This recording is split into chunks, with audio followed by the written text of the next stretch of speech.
யார் எதுக்குடா படிக்கிற? அது பத்திரத்தை எதுக்குடா படிக்கிற? அதாவது ஆனி மாதம் 24ஆம் தேதி ஆர்கே தங்கராஜ் என்பவர் 50,000 ரூபாய் ஜேபியிடம் பெற்றுக்கொண்டார். இதை ஆவணி மாதம் 24ஆம் தேதி கொடுக்க தவறினால் இந்த புல்லட்டை எங்களுக்கு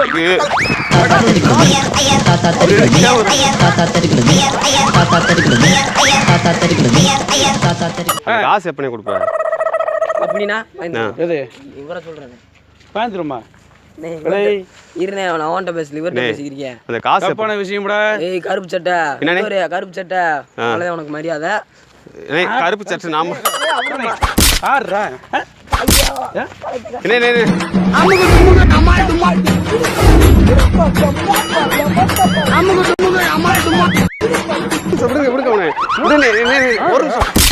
கையை விடுக்கணே கேமரா